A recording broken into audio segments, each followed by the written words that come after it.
Alors, merci d'être venu du coup au SEO Garden Party pour parler de ce sujet, le SEO sur Shopify.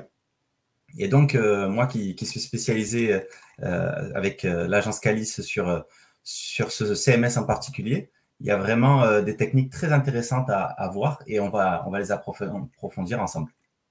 Donc, l'objectif sur cette conférence, c'est de pouvoir trouver comment booster son mot-clé cible, votre mot-clé business. Ce terme va revenir souvent dans la conférence, la page business, le mot-clé cible, la requête phare qu'on essaye de positionner.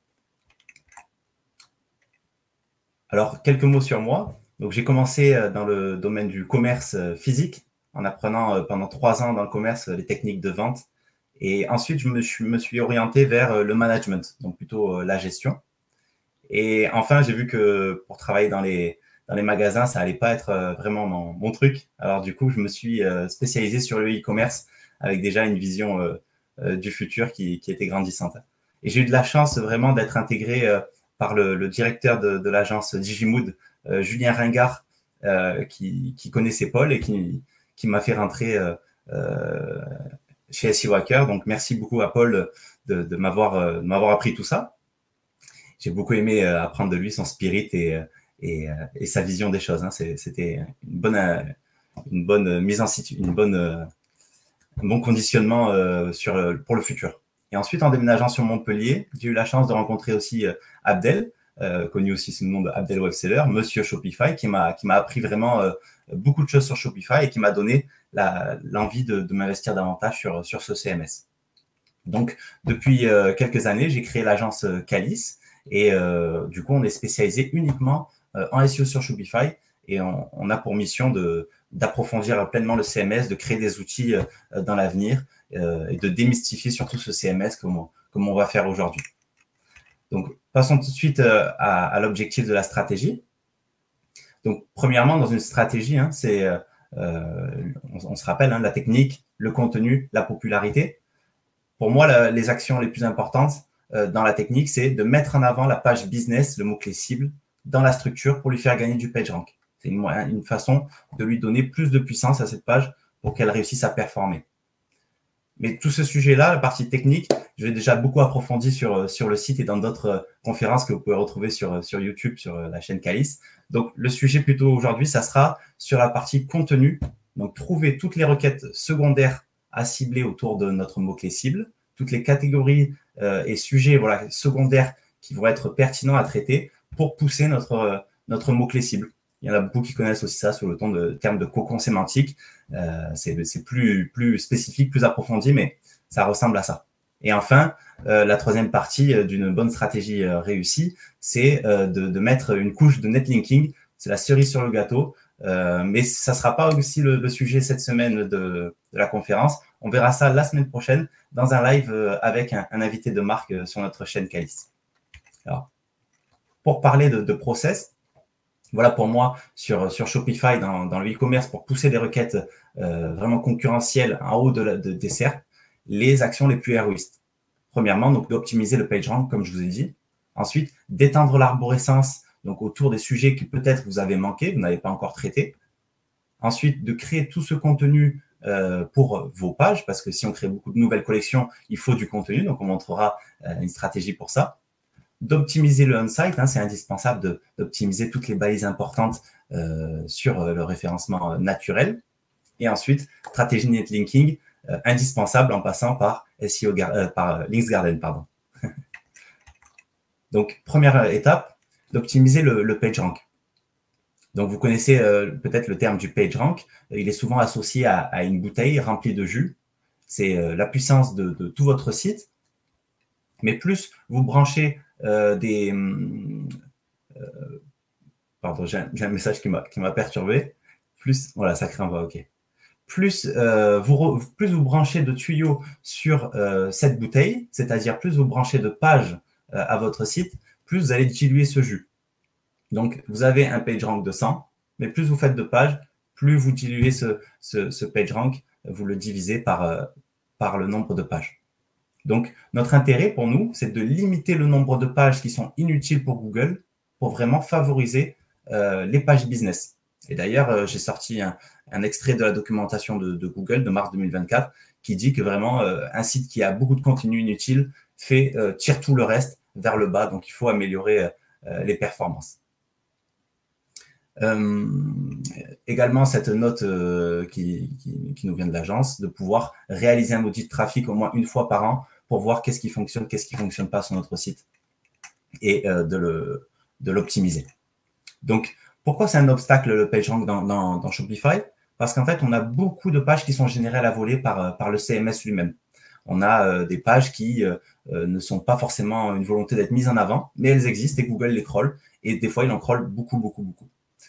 Il y a également des paramètres qui sont propres au e-commerce, notamment PR Prostrat, c'est sur les recommandations de produits en bas, sort by pour filtrer les collections. Il y a beaucoup de paramètres sur ce CMS également qui peuvent être indexés et qui vont faire tirer du coup le PageRank vers le bas.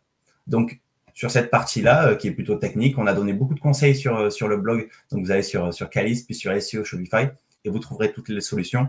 Et si vous voulez vraiment faire un gros nettoyage de SERP, comme parfois on tombe sur des clients qui ont 70 000 résultats d'indexés dans Google alors qu'ils n'en ont que 1800 sur leur site, là, il y a un nettoyage à faire et ça passe par le blocage de tout ce qu'on a dit précédemment. Donc, ce que vous pouvez faire de votre côté, concrètement, c'est de pouvoir analyser toutes les pages que vous avez dans votre site, notamment par la Search Console ou par un crawler, et de pouvoir associer des métriques devant. Donc, en passant par la Search Console, si on filtre sur 12 mois et sur le minimum d'impressions, on va voir des URL qui Google n'a pas vraiment trouvé sur quoi les positionner. Si vous associez ça avec Screaming Frog et que vous le pluguez avec la Search Console et Analytics, vous aurez encore plus de données qu'on fournit dans notre outil de trafic pour pouvoir décider quelles sont les pages selon leur nombre de clics, selon leur nombre de visites en interne, a vraiment raison d'exister.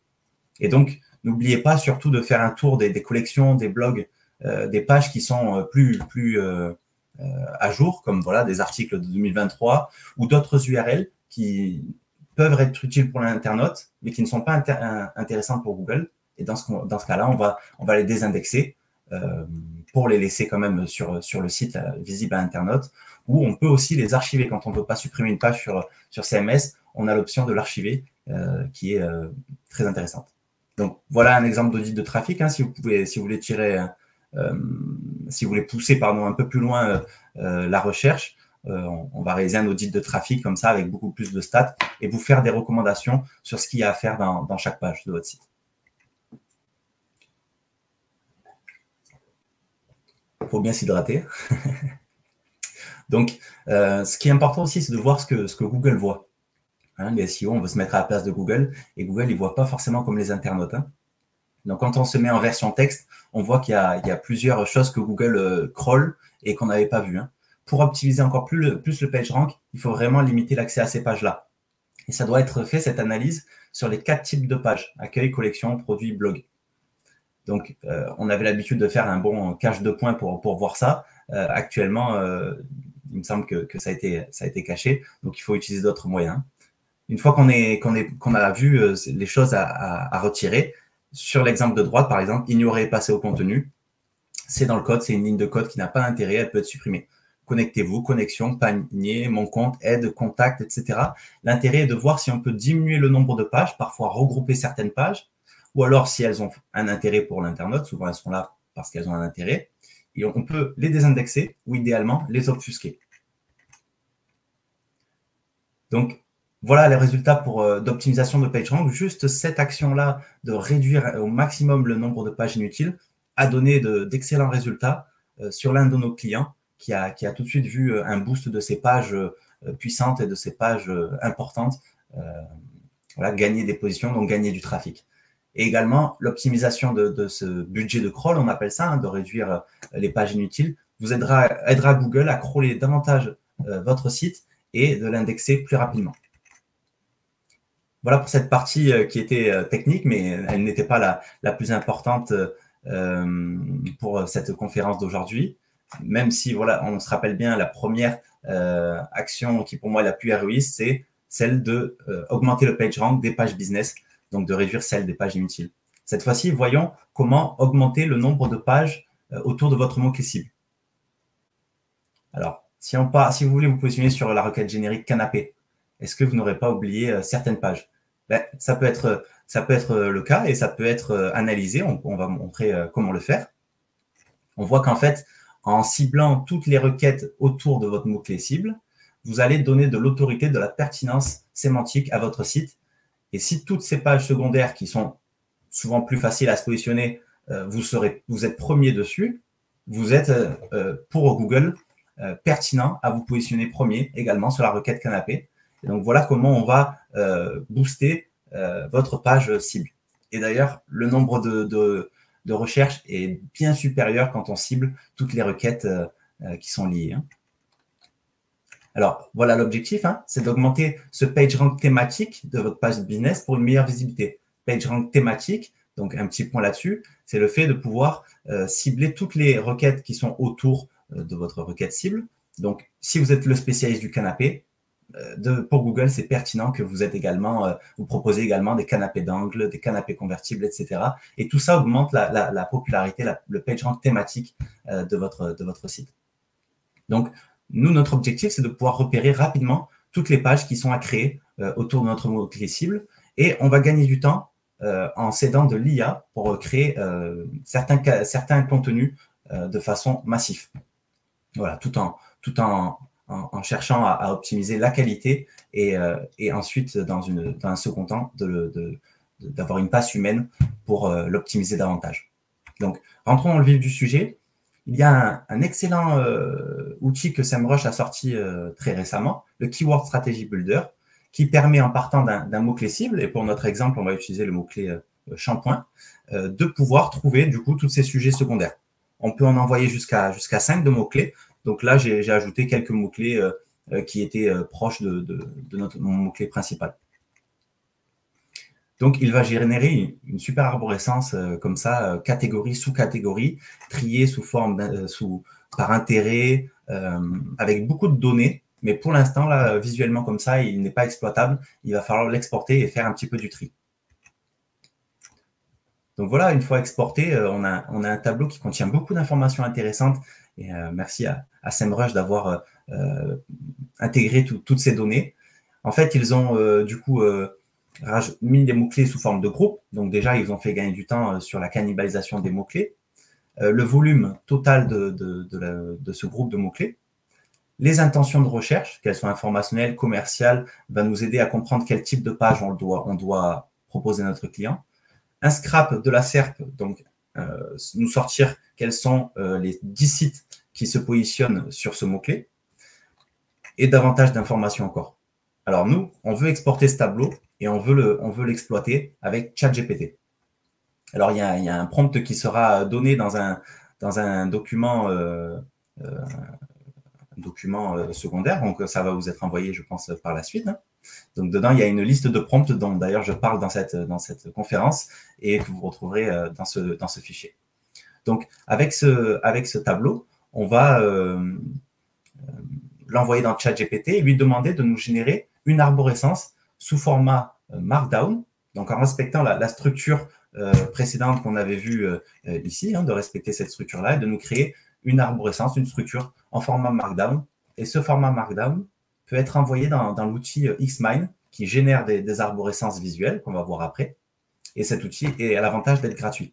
Voilà ce que ça donne finalement. Ça donne cette arborescence qui nous a généré tous nos sujets liés autour de notre mot-clé cible et qu'on va pouvoir trier afin de savoir si on peut les toucher, on peut les cibler. Voilà. On peut générer une page pour cibler ce mot-clé.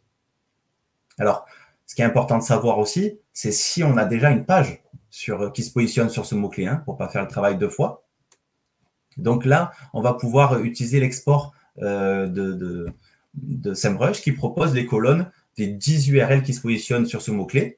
Et donc, on pourrait ajouter dans le prompt, si tu trouves mon domaine dans cette liste, alors ajoute un emoji validé. Voilà. D'ailleurs, j'étais tellement content de voir le résultat qui m'a sorti que je lui ai dit, j'aime quand tu travailles comme ça, je parle comme ça à ChatGPT, mais je lui ai donné une information qu'il n'a pas respectée sur les branches. Avant le nom de la page, ajoute cet emoji. et je vois qu'il me le positionne en haut à droite. Là, il me le positionne après. Alors, je me suis dit, c'est intéressant parce que c'est vrai que j'entends de plus en plus souvent en ce moment que ChatGPT ne nous respecte pas. Et il faut se faire respecter par ChatGPT, j'insiste sur ça. C'est notre avenir qui en dépend. Et donc, la morale de l'histoire, c'est qu'il faut se faire respecter, oui, mais travailler votre prompt. S'il n'a pas compris ce que vous voulez dire, c'est sûrement que vous n'étiez pas assez clair. Donc, réitérer en lui disant qu'est-ce qui ne va pas dans mon prompt, comment je peux le corriger pour que la prochaine fois, tu puisses comprendre dès le début, et réitérer jusqu'à peaufiner votre prompt pour qu'il soit parfait. Donc, je vous rassure, dans le document avec le prompt que je vous ai envoyé, j'ai passé pas mal de temps à le peaufiner. Alors, une fois qu'on a notre arborescence dans Xmind, notre intérêt aussi de séparer les intentions, hein, collection, article de blog. Et ça également, on peut faire je le propose dans le prompt, on peut le faire dans le prompt. On va sortir cette arborescence sous format PDF, voilà.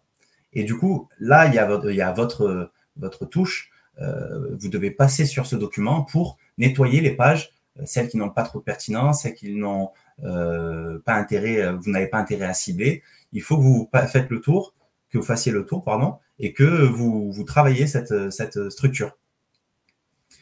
Donc, une fois qu'on a fait ça et que vous avez votre arborescence qui est précise avec toutes les nouvelles pages à créer, on va passer à la prochaine étape qui est la rédaction.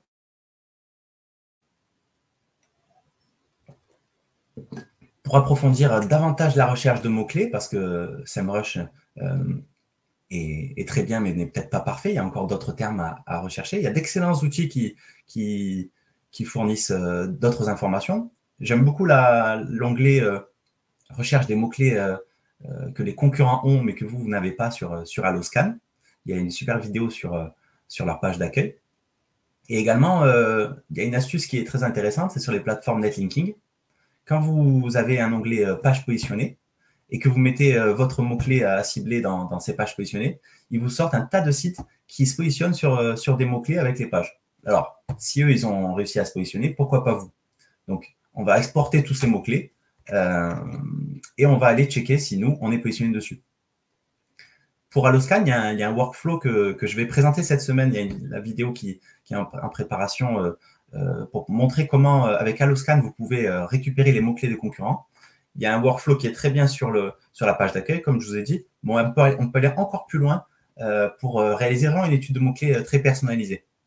Donc, les étapes, c'est ça. Je vous laisserai dans un second temps avec la vidéo et les slides pour reproduire ce workflow. Et finalement, ce qu'on peut réussir à obtenir de tout ça, c'est tous ces mots-clés secondaires vraiment triés par ordre d'importance. Donc, on peut sortir une colonne des mots-clés classés par cluster. On peut sortir un volume total des mots-clés, donc avoir finalement le volume du groupe, comme proposait SEMrush. Également, de connaître quelle est l'URL de votre site et sa position. Pour savoir si c'est une opportunité de se positionner, si on est positionné 90, 40, etc., c'est qu'on n'a peut-être pas une page dédiée à ce mot-clé. Donc, si c'est une opportunité, quelle page on crée, avec quel slug, et on peut également sortir le top 3 des URL qui se positionnent pour avoir l'exemple des bonnes URL qui se positionnent, et également les mots-clés à ajouter dans la page. Alors, ça sera présenté dans la vidéo, donc là, je n'ai pas voulu approfondir ça aujourd'hui. Pour l'astuce donc des pages positionnées, n'hésitez pas à récupérer tous les mots-clés, de l'envoyer également dans l'onglet domaine fois mots-clés sur Alloscan. Ça vous permet de savoir si votre domaine se positionne sur tous ces mots-clés. Et s'il ne se positionne pas, alors récupérez-les et ajoutez-les à votre liste d'articles de blog ou de mots-clés à cibler. Un mot-clé un mot sur la cannibalisation de mots-clés. Il y a pas mal d'outils qui sont sortis en ce moment sur les comparateurs de SERP. Et il y en a deux que je trouve très pratiques, mais pour deux besoins différents. Alloscan a un onglet Site Structure qui, en bulk, nous permet de faire des groupes de mots et d'affiner vraiment ça, soit avec leur algorithme qui est très bien fait, soit à la mano, de dire si tu vois plusieurs mots-clés qui se positionnent dans les mêmes SERP, il y a le même résultat dans les SERP sur ces plusieurs mots-clés, alors fais-en un groupe Et ça, on peut le peaufiner on peut le personnaliser à la main. Et on peut aller jusqu'à 3000 mots-clés surtout. La deuxième feature qui est très récente de Your Test Guru est le Comparison Graph, là qui permet de faire une analyse plus chirurgicale avec 10 requêtes qu'on va mettre et de pouvoir vraiment savoir si, donc ça peut être fait dans un second temps, de pouvoir savoir si il y a vraiment un intérêt à aller créer plusieurs pages sur ces mots-clés. Alors, quand on passe sur la partie création de contenu, il faut savoir que l'objectif de rédiger du contenu en masse, c'est pour avoir des collections qui auront plus d'intérêt à se positionner. Alors, qu'est-ce qui est à rédiger dans une collection? Il y a l'introduction et il y a le contenu bas. Alors, le contenu bas, c'est le contenu sous le listing produit. Et malheureusement, si vous ne le faites pas, eh bien, vous risquez de vous positionner sur moins de mots-clés. Et peut-être que si vos concurrents le font, ils risquent de passer devant vous. Et donc, c'est nécessaire souvent de le produire en e-commerce. Alors, on va réfléchir comment le rédiger intelligemment, sur quel sujet rédiger. Ah oui, sur les nouvelles collections et sur les articles de blog également, il faut qu'on rédige un contenu optimisé pour rapidement se positionner sur nos articles de blog. Avant ça, pour la partie collection sur SEMrush, pardon, sur Shopify, je regarde, j'ai des messages. Tac, tac, tac. Ok, rien d'important pour moi. Donc, pour Shopify, ce qui est nécessaire, c'est avant de créer une section avant la collection, donc une section introduction et une section basse. Donc, ça, c'est important de le faire et il faut le faire dans le builder. La section doit être ensuite connectée à une métafield. Donc, je vous montre concrètement comment ça se passe. Vous devez créer une métafield pour les collections qui est ici avec plusieurs lignes de texte. Donc, ça va être notre texte d'introduction et notre texte bas. Ensuite, dans le template des collections, on va ajouter une section donc texte et on va connecter dynamiquement la métafield qu'on vient de créer à ce champ. Comme ça, dans chaque collection, on va pouvoir avoir ce champ méta qui sera personnalisable à chaque collection. Ensuite, nous, ce qu'on veut, c'est pouvoir éditer toutes ces collections en bulk, pas à la main. Alors, il y a une excellente application qui est très connue pour l'export-import de données dans Shopify, c'est Matrixify. On va pouvoir exporter du coup toutes nos collections existantes et nos articles de blog existants et venir ajouter nos nouveaux sujets à traiter dans ce fichier. Également, il faut qu'on récupère les colonnes qui pour nous ont un intérêt à être optimisées pour du coup venir optimiser toutes les pages avec les mots-clés qui nous intéressent, les informations qui nous intéressent. Donc, on peut exporter ces colonnes, le handle, le titre SEO et ces métafields qu'on vient de générer, texte intro et texte bas.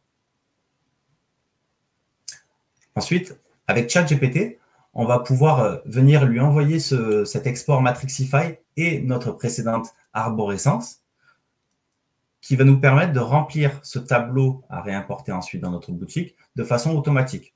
Donc là également, pour remplir toutes les colonnes qui sont importantes, le handle, le titre, etc., je vous offre les prompts dans le document que vous recevrez après la fin de cette conférence. Donc, il y a plusieurs méthodes pour rédiger les introductions avec ChatGPT. Malheureusement, aujourd'hui, il n'y a pas encore d'outils qui ont été créés pour ça, mais j'espère que ça arrivera rapidement. Donc, il faut le faire à l'aide de ChatGPT depuis l'API, depuis la plateforme, si vous voulez. Donc, première solution, c'est de faire une combinaison de phrases en utilisant GPT4Sheet et en connectant l'API du coup de ChatGPT. Donc, on va venir mettre notre prompt dans cette partie-là et de lui dire rédige face à ces mots-clés, rédige une introduction. Pour être encore plus qualitatif, vous pourriez même faire un spin en écrivant un paragraphe optimisé pour l'introduction et de créer ce paragraphe optimisé pour un seul paragraphe peut-être pour ce mot-clé qui va avoir de légères variantes. Et ces variantes, on va pouvoir demander à ChatGPT de nous créer ce spin en modifiant, en proposant des synonymes et d'autres termes sur notre introduction. Une troisième solution serait d'utiliser Make pour récupérer toutes les informations des produits et leurs bénéfices et de pouvoir du coup créer cette introduction de collection avec des informations très précises qui seront inspirées des produits. Dans cette introduction, vous pourriez rajouter des informations intéressantes qui ont de l'intérêt dans votre marque, qui sont vos forces, vos valeurs clients. Vous pourrez lui dire de s'inspirer du coup du style d'écriture et du ton que vous avez employé dans les précédentes introductions, si vous en aviez déjà rédigé pour vos précédentes collections. Nous, on vient rajouter des collections, donc on pourrait lui dire, inspire-toi du style d'écriture qui a été fait précédemment. On pourrait également lui dire d'utiliser des arguments commerciaux qui sont des forces pour nous, comme si vous faites des livraisons en 48 heures, 24 heures, si vous faites des livraisons gratuites, etc. Vous pouvez ajouter ces arguments commerciaux dans vos introductions. Également des phrases qui rassurent les clients, comme des millions de clients étant satisfaits ou des produits testés et approuvés par des professionnels, etc. vont venir apporter un côté accrocheur à votre introduction et on ne s'en prive pas.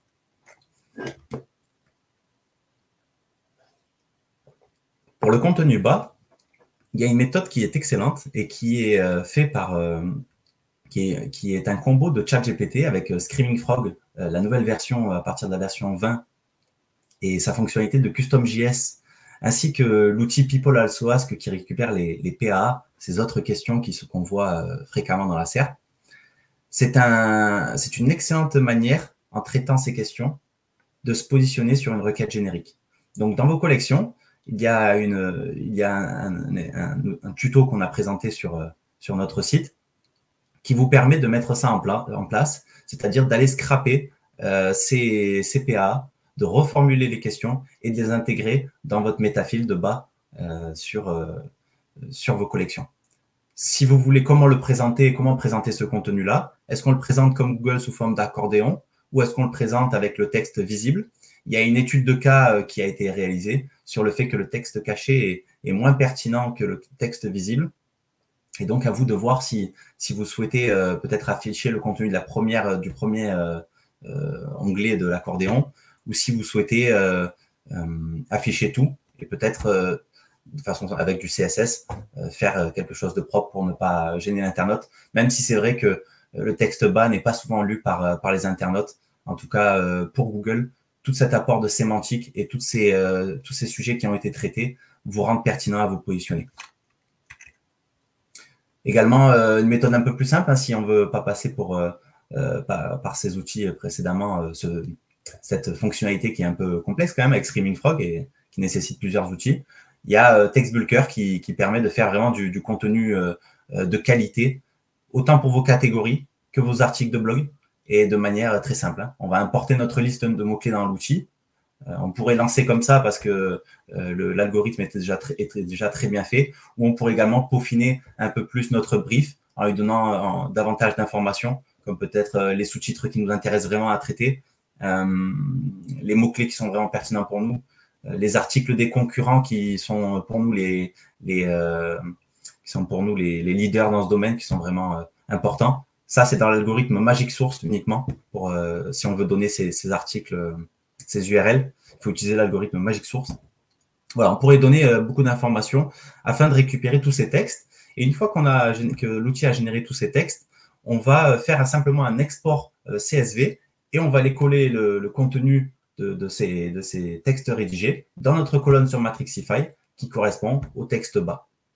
D'ailleurs, pour l'occasion, on a Stéphane Madelonneau qui nous a offert un code promo pour pouvoir utiliser son outil avec une réduction de 12%. Et c'est en haut à droite, je pense que vous l'aviez vu. Ensuite, dans Matrixify, une fois qu'on a fait tout ça, on va réimporter notre fichier dans notre Shopify. Donc, l'export-import nécessite de remplir toutes ces nouvelles colonnes qu'on a exportées. Et une fois qu'elles sont toutes remplies, on va les importer. N'oubliez surtout pas la colonne tag, parce que quand vous avez extrait vos collections, il est possible d'extraire des collections Smart. Et du coup, en attribuant des tags à vos produits. Si vous remettez les tags là dans la colonne dédiée pour les collections, tous vos produits vont être ajoutés automatiquement dans ces collections et vous fera gagner beaucoup de temps. Je n'ai peut-être pas été assez clair, mais si vous avez des questions, n'hésitez pas à venir me demander après. Sur la partie optimisation on-site, du coup, les onglets, les colonnes, pardon, du fichier Matrixify qui sont à remplir. Pour moi, les plus importantes, c'est celle-ci, titre SEO, métadescription, image, balise alternative. Profitez-en pour faire quelque chose d'optimisé, mais intelligemment, pour pouvoir le multiplier rapidement. Votre titre, vous pourriez en faire vous pourriez faire un modèle de cette manière pour toutes les pages. Votre mot-clé, un argument commercial. Donc, les arguments commerciaux, je vous ai mis des exemples en dessous qui vont permettre de favoriser le taux de clic sur la SERP. Si vous avez des mots-clés secondaires, vous pourriez les afficher aussi. Et votre nom du site qui font des résultats visuellement très puissants et pertinents dans les SERP. Pour la métadescription, n'hésitez pas également à créer un modèle et d'exploiter, surexploiter les arguments commerciaux qui donnent aux gens l'envie de cliquer sur votre site plutôt qu'un autre. Pour la génération d'images, on a beaucoup d'outils. Je ne vais pas tous les citer, mais il y en a des payants, il y en a des gratuits. Il y a des générateurs d'images. Donc, selon vos... pas aller voir ces meilleurs outils, selon moi, pour la génération d'images. Également, la balise alternative de vos images. Utilisez le titre de la page que vous ciblez. Comme ça, vous aurez direct une balise alternative optimisée sur votre mot-clé. Voilà. En faisant ça, vous avez en fait déjà toutes vos colonnes les plus importantes qui sont remplies et qui permettront du coup aux collections d'avoir un contenu optimisé dès l'import. Pour la partie maillage interne, c'est très important. Et pourquoi? Il y a deux intérêts, bien sûr. Pour le user, c'est une section qui va permettre à l'internaute d'aller vers l'endroit précis où il souhaite aller. Donc, s'il arrive sur une requête idée cadeau généraliste, on veut le diriger vers vraiment la section qui l'intéresse. Et du coup, dans ce maillage interne, on va mettre toutes nos catégories secondaires triées par intérêt, par intérêt, qui va lui permettre du coup de trouver rapidement l'endroit où il veut aller. Ensuite, pour l'intérêt pour Google, c'est de la même manière de pouvoir comprendre le lien sémantique entre toutes ces pages, entre ces pages de catégorie principale et secondaire. Comme j'ai dit tout à l'heure, si vous êtes le site d'autorité sur ce mot-clé, vous devez proposer rapidement toutes les catégories secondaires à vos clients et de manière bien présentée, de manière fluide. Et Google favorise l'intérêt de l'utilisateur. Donc, si c'est bien présenté, il vous récompensera aussi. Donc, une bonne manière de le faire est souvent sous l'introduction de lier ici ces catégories secondaires à cet endroit-là. Et si c'est par plusieurs intentions, là, c'est par destinataire. Mais si c'est par événement, par budget, etc., n'hésitez pas à mettre ça sous forme de sous-titres par destinataire. Vous mettez vos collections secondaires qui sont par destinataire. Si c'est par budget, vous mettez vos collections, etc. De faire vraiment une partie navigationnelle qui est intéressante pour les internautes. Et souvent, sur des requêtes très généralistes, voilà, canapé, idée cadeau, le vin, etc. Eh ben, il y a souvent sur ces catégories généralistes une grosse partie navigationnelle avant de proposer des produits parce que ça manque de pertinence de proposer tout de suite des produits. Alors, comment le faire, du coup, le maillage interne sur Shopify? Donc, dans notre arborescence qu'on a générée, on a tous ces niveaux de catégories qui sont principales et secondaires. Si vous les avez bien triés, vous avez vraiment votre fil conducteur dans vos catégories. Une fois que vous avez donc ça, il faut pouvoir créer une métafile, pareillement dans le builder, pour ajouter ces liens dans votre section, dans votre template collection, ajouter une section avec ces liens. Et donc, pareillement que la métafile, avec cette métafile, on va pouvoir la retrouver dans votre tableau de Matrixify sous la forme d'une colonne, donc métafil, si vous l'avez appelé métafil de maillage interne, vous aurez une colonne métafil de maillage interne dans votre tableau. Et si on dit que cette métafil, c'est une métafil URL, vous aurez simplement à renseigner le slug, le handle ou le slug de vos catégories secondaires à afficher, à ajouter dans cette colonne. Du coup, si vous avez votre colonne ID cadeau, dans cette métafil de cette colonne qui est votre maillage interne, vous aurez qu'à ajouter toutes les handles des catégories secondaires dans cette cellule pour pouvoir avoir ce maillage interne qui est fait automatiquement. N'hésitez pas, je n'ai pas été très clair également, pardon, hein, si vous avez des questions, n'hésitez pas à venir après vers moi pour qu'on approfondisse ça ensemble, je serai content de vous aider à le faire. Hein. Voilà, pour ce travail de génération de contenu secondaire autour du mot-clé cible, j'ai plusieurs exemples, mais un qui est vraiment flagrant, c'est celui-ci. Donc, pour un site dans le domaine du bien-être, on a une requête qui était très concurrentielle sur la SERP, mais qui était d'un volume de 50 000 recherches mensuelles uniquement sur ce mot-clé. Et une fois qu'on a fait ce cocon autour du mot-clé cible, tout de suite, il y a eu un gain de trafic déjà sur les mots-clés secondaires, mais petit à petit sur le mot-clé générique qui a gagné des positions et qui est aujourd'hui dans le top 3 sur le mot-clé. Donc, pour résumer toute cette partie, on a vu dans cette conférence que la première chose à faire dans un site Shopify va être de nettoyer toutes les pages qui sont sans intérêt. Donc, ça va être de supprimer ou archiver toutes les pages obsolètes. Donc là, vous pouvez faire un tour de vos pages en regardant votre Search Console, en triant sur le minimum d'impression, et vous, rentrez dans vos collections, rentrez dans vos pages, etc. Voyez ce qui n'a plus vraiment d'intérêt à être présent sur le site. Si vous pourriez peut-être le réutiliser plus tard, archivez-le et au mieux, désindexez-le. Voilà. Donc, si on le connecte également avec les métriques d'Analytics, on va pouvoir voir toutes les pages qui n'ont pas de trafic interne, même depuis plus d'un an. Et là également, on va recommander de supprimer certaines pages. Pensez bien du coup à supprimer également toutes ces pages générées par Shopify et qui sont gênantes pour Google parce qu'elles n'ont très peu de valeur.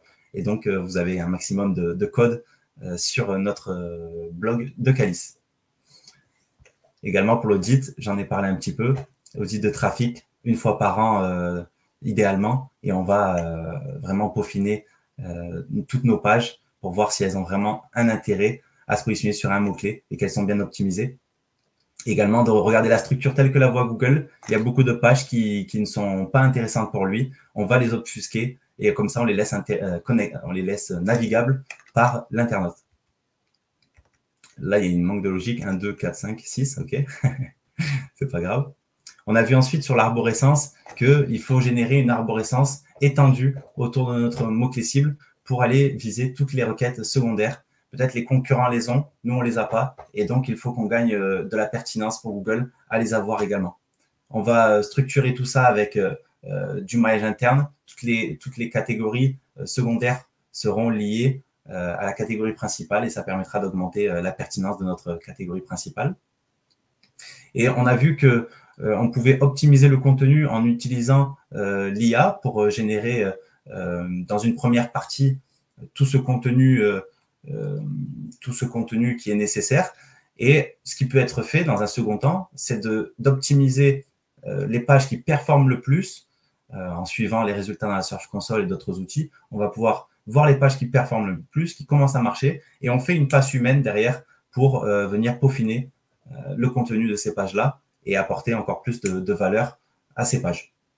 Celles qui n'ont pas marché, qui n'ont pas d'intérêt, vous pourriez les supprimer dans votre prochain audit de trafic un an après. Également, donc, on a vu qu'on pouvait utiliser Matrixify, cette excellente application qui nous permet de faire de l'export-import avec un maximum de data. Et donc, on va venir remplir ces colonnes pour générer en bulk nos collections et nos articles de blog. Donc, je vous remercie pour votre écoute et je vous offre un e-book très, très complet qui rappelle toutes les bonnes optimisations, toutes les choses primordiales à faire sur Shopify. C'est un e-book de 265 pages qui est prêt et qui est à télécharger sur la page d'accueil de notre site Calice. Donc, n'hésitez pas à aller le récupérer sur la page d'accueil. Il a été mis à votre disposition pour la SEO Garden Party et il est gratuit. Voilà, je vous remercie infiniment et merci pour votre patience et d'avoir écouté mon stress pour m'avoir écouté. J'étais un peu stressé, mais j'espère que vous avez quand même compris que c'était clair. Si vous avez des questions, n'hésitez pas, je suis dispo. Bravo. Non, déjà, bravo, c'était très clair. Je pense qu'en plus, ça se voit que tu avais envie de donner. Donc, il y a max d'informations. Donc, j'espère que tout le monde a bien noté tout ça. Ouais, merci beaucoup, pour le cadeau pour les participants. Donc, ça, c'est cool. Il y avait aussi un document que tu voulais qu'on partage. On peut le partager maintenant? Oui, vas-y, n'hésite pas avec les prompts. Je le partagerai, comme ça sera fait.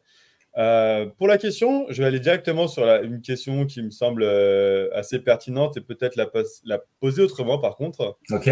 C'est la question du CMS. Pourquoi utiliser Shopify? Alors, j'ai envie de le dire autrement. Dans quelles conditions tu vas conseiller Shopify et pourquoi tu affectionnes ce CMS? Bon, moi, je suis... Ouais, vas-y, Dan. Peut-être aussi rajoute, en profitant pour parler aussi de WooCommerce, parce que c'est vrai que c'est souvent ce CMS-là qui est présenté comme étant un petit CMS e-commerce, ou Shopify, c'est un petit CMS e-commerce. Je ne suis pas tout à fait d'accord et je pense que tu seras aussi d'accord avec moi. Donc, vas-y, je te laisse répondre. Ok. Merci Thierry pour ta question. Elle revient souvent, c'est vrai. Et bon, moi, je suis un amoureux de Shopify, donc je vais te donner plusieurs informations. On a un live qui est prévu la semaine prochaine sur ce sujet. Donc, n'hésite pas à revenir à moi, je t'enverrai le lien sur la différence entre WooCommerce et Shopify. Quels sont l'intérêt de ces deux CMS? En fait, WooCommerce, c'est vrai qu'on peut aller beaucoup plus loin parce que WordPress est très personnalisable, moins que Shopify. Presta et Magento sont des très bons CMS qui ont fait leur preuve aussi. J'ai un intérêt particulier pour Shopify parce que il est en pleine croissance. C'est un CMS qui a vraiment de beaux objectifs. Il est personnalisable énormément comparé à ce que beaucoup peuvent penser. On peut aller très loin. Et en plus, il est cadré par le fait qu'il soit limité. En fait, il est protégé, il est encadré par l'équipe. C'est-à-dire qu'on ne fait pas n'importe quoi sur ce CMS. Par exemple, sur la partie conversion, c'est un des meilleurs checkout qui existe sur les CMS. En fait, il est personnalisable. Comment dire? Je me suis trompé. Eux ont cherché à optimiser la conversion sur le checkout pour proposer un checkout unique à tous les CMS. Donc, tu vois, au fur et à mesure que Shopify va être présent dans la partie, dans les sites e-commerce, eh bien, les gens seront habitués à avoir ce checkout. Ils vont savoir rapidement comment acheter. Ça sera logique pour eux. Et en plus, Shopify dispose de beaucoup de données pour pouvoir optimiser chaque chose. Donc, tu n'as pas à t'occuper de la partie serveur. La partie technique te fait gagner beaucoup de temps. Ils ont fait beaucoup de choses. Et il y a peu de choses finalement à travailler sur la partie SEO technique pour rapidement faire ses preuves. Tu as surtout la partie contenu qu'il faut travailler avec ces astuces que j'ai données aujourd'hui. Et donc, c'est un CMS qui te fait gagner énormément de temps et tu n'as pas besoin d'être non plus designer. Il y a beaucoup de thèmes avec des builders qui sont très bien faits et qui te permettent de personnaliser ta boutique comme tu veux. Voilà. Top, c'est très clair. On avait une question un peu comme ça sur les mots-clés qui est assez sympa de Stéphane. Doit-on utiliser les mots-clés tels qu'ils sont écrits? Donnez votre avis, si les gars, si vous avez une idée. Moi, je pense qu'il faut parler français. Donc, s'il parle des mots-clés genre qu'on a casquette blanche ou je sais pas, mais là, celui-là est français encore, mais où on a des fois des mots-clés qui manquent. Immobilier Paris, non, c'est immobilier à Paris. Voilà. Ou l'immobilier. Pour moi, il faut parler français, ouais. Oui, c'est clair, c'est clair. Oui, après, utiliser le mot-clé principal, les mots-clés secondaires, ça va être important, mais dans Google est plus à l'époque. À l'époque, il fallait peut-être faire ça. Maintenant, on voit ce qu'il fait. Il y a plus besoin. Il va comprendre si tu écris correctement le mot-clé en français. On a une question d'Amir. Est-il judicieux d'ajouter des éléments rassurants dans les introductions sans les étayer par de vrais avis ou tests professionnels. Ça ne risque pas de nuire à la crédibilité du site.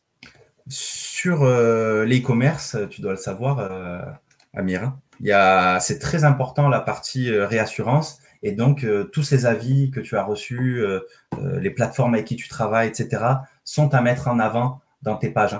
Donc, tu le dis dans l'introduction, mais il faut également le dire dans une partie plus adaptée, peut-être une section réassurance en bas de ta collection de produits. C'est souvent ce qu'on voit juste au-dessus du footer. Il y a 4 zones avec tes valeurs, tes forces, tes valeurs ajoutées de ta marque. Tu peux les mettre en avant et tes avis, surtout, n'hésite pas à les mettre en avant. Et du coup, ça vient concrétiser la chose. Encore une fois, hein, je pense qu'il faut aussi être capable de savoir dans quelle situation c'est utile et moins utile. Moi, je pense, par exemple, avec les clients qui sont dans l'artisanat, ils vont mettre en avant leur certification. Si tu es meilleur ouvrier de France, bah, tu le mets en tout premier parce que c'est tellement Exact. important. Voilà. Après, il y a d'autres aspects, c'est moins important. C'est indispensable, mais c'est moins important. Le fait que sur ton site e-commerce, tu aies un paiement sécurisé, ça peut paraître un peu basique, mais le rappeler, c'est quand même important.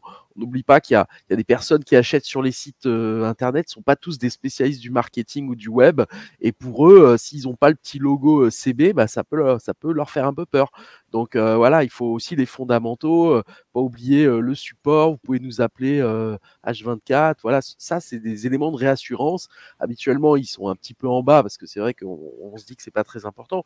Mais si vous considérez que vraiment c'est un avantage, c'est un point fort sur votre site, bah, faut le mettre le plus haut dans la page. Hein, je veux dire, voilà, encore une fois, inspirez-vous peut-être de vos concurrents ou des sites qui fonctionnent. Et puis voilà. Moi, j'aime beaucoup mettre dans l'introduction parce que chacun connaît ses clients. Si toi, tu veux acheter un produit et tu veux l'avoir rapidement, tu sais que tes clients, c'est le type de produit qu'ils veulent recevoir rapidement. Ils arrivent sur ta boutique, mets-le en avant dans ton introduction. Livraison chez vous dans 24 heures, etc. Si, comme tu as dit tout à l'heure, c'est un produit assez technique et il faut une spécification, mets-le en avant aussi dans ta introduction. Là. Tu connais ton audience, mets-toi à leur place pour savoir ce qu'ils ont vraiment envie de voir comme information dès l'introduction. C'est ça. J'ai mis une autre question. Quelle est la réglementation concernant l'utilisation d'images générées par l'IA dans un cadre commercial? Voilà, à l'heure d'aujourd'hui, c'est un peu complexe parce que vu que c'est nouveau l'IA et que les images générées par IA sont également récentes, il y a une réglementation qui n'est pas encore très claire et qui n'a pas été encore fixée. D'ailleurs, il y a beaucoup en ce moment, ils sont en train de réglementer la génération de contenu, la génération d'images. Donc, pour l'instant, dans le cadre commercial, je vois pas forcément de problématique. Voilà. Alors, je peux me permettre d'intervenir parce qu'on Oui. on en a pas mal parlé au NDD Camp il y a 2 semaines justement avec des avocats et tout. Pour l'instant, en gros, dans les CGV d'OpenAI, si je prends l'exemple de ChatGPT, ils disent que si tu reprends une image qui existe sur le web, que tu la fais modifier par ChatGPT, toi, à travers ton compte qui lui est payant, bah, tu deviens propriétaire de l'image. Donc dans l'idée, en fait, il y a un transfert en fait de droit. Mais d'un point de vue purement image, droit d'image, ça fonctionne pas du tout comme ça. Donc ça, c'est les CGV simplifiés qu'a fait OpenAI. Et comme c'est hyper compliqué, pour l'instant, il n'y a pas vraiment d'accord clair et net. Donc t'as pas le droit en fait d'utiliser une image qui existait déjà avant, de la faire remodifier et puis l'utiliser un petit peu à ta sauce. C'est que voilà, c'est comme si tu disais, je prends un Picasso, je modifie 3 pixels et c'est moi qui l'ai fait. Tu vois, non, c'est pas possible de faire ça.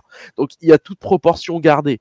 Mais par contre, si tu crées une image qui est faite par ChatGPT, tu fais des millions de vues avec, en théorie, en tout cas, c'est ce qu'il y a écrit dans les CGV. OpenAI n'a pas le droit d'arriver en disant c'est ChatGPT qui l'a créé, donc tu me dois de l'argent, quoi. Tu vois, voilà. Ça, c'est ce qu'il y a écrit dans les CGV. Maintenant, tu vois, il y a les droits dans les pays et tout ça, il faut se renseigner. C'est assez compliqué. Donc, comme disait Charlie, tu as des situations, en fait, actuellement, on ne sait tout simplement pas. Hein. Donc, ça va être des grands débats, Et on sait que l'Union européenne, ça fait à peu près 18 mois qu'ils essayent simplement de se mettre d'accord sur le sujet. Hein. Donc, ça va arriver, mais pour l'instant, en effet, il n'y a pas de cadre légal très, très clair. Voilà. Top. En tout cas, encore une fois, merci beaucoup, Charlie. Pour toutes les questions restantes, Charlie n'hésitera pas à y répondre n'hésite pas à répondre directement sur le chat. Ouais, je vais les Si répondre. vraiment, n'hésitez pas à aller le voir directement sur les réseaux. Encore une fois, il est disponible sur LinkedIn, Twitter et autres. Voilà, n'hésitez pas à aller le voir en direct pour lui poser vos différentes questions qui vous restent. Au plaisir de vous répondre et merci pour votre confiance et votre aide. Merci beaucoup, Charlie. Merci à toi. Bravo pour ta conférence et tout le contenu. J'ai bien partagé le document. Donc, dans les commentaires, il y a le document dont Charlie a parlé. Il y a aussi son book, du coup, qu'il a vu, qu'il a présenté. Sur calice.fr, ouais. Voilà, sur calice.fr. Et tu as même un code promo pour Textbulker, c'est ça? Textbulker, pour ceux qui veulent l'utiliser, il est valable. Calice 12. KLYS12. Voilà. Merci beaucoup, Charlie. À bientôt. Plaisir. Merci à vous. À bientôt. Au revoir. À bientôt.